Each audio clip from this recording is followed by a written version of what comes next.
اعوذ باللہ من الشیطان الرجیم بسم اللہ الرحمن الرحیم۔ ماہ رمضان کا مبارک مہینہ جاری و ساری ہے۔ آج رمضان المبارک کی تیسری جمعرات ہے۔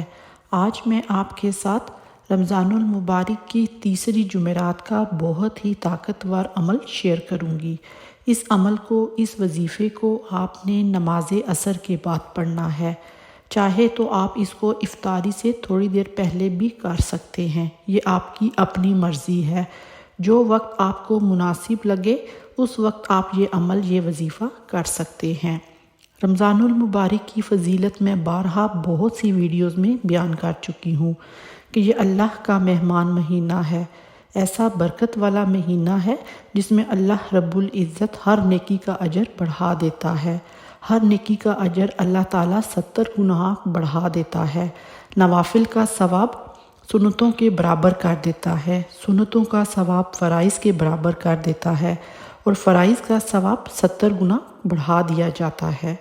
رمضان المبارک میں جمعرات کا دن، جو کہ بڑی فضیلت والا، بڑی عظمت والا دن ہے، اس دن بھی اللہ رب العزت اپنے بندوں کی دعاؤں کو سنتا ہے اور قبول کرتا ہے، اور افطاری کا وقت تو ویسے بھی قبولیت کا وقت ہوتا ہے۔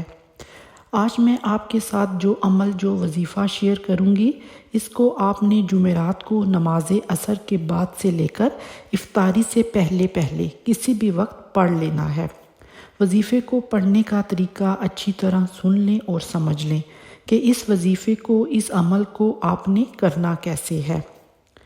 کرنا آپ نے یہ ہے کہ نماز عصر کے بعد کسی بھی وقت آپ نے تنہائی میں بیٹھ جانا ہے، اور آپ کی جتنی بھی حاجتیں ہیں، جتنی بھی پریشانیاں ہیں، ان سب کا تصور کر لیں، اور سب سے پہلے پیارے آقا حضرت محمد صلی اللہ علیہ وآلہ وسلم کی ذات اقدس پر درود پاک کا نذرانہ پیش کریں۔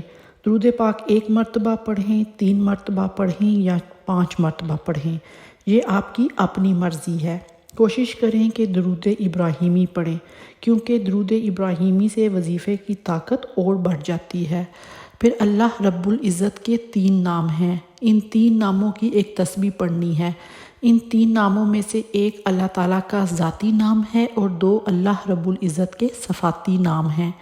یا اللہ یا رحمان یا رحیم، یا اللہ یا رحمان یا رحیم، یہ 3 اللہ رب العزت کے نام ہیں۔ ان تینوں ناموں کو آپ نے اکٹھا پڑھ کر ایک تصور کرنا ہے۔ یا اللہ یا رحمان یا رحیم، یہ ایک ہو گیا۔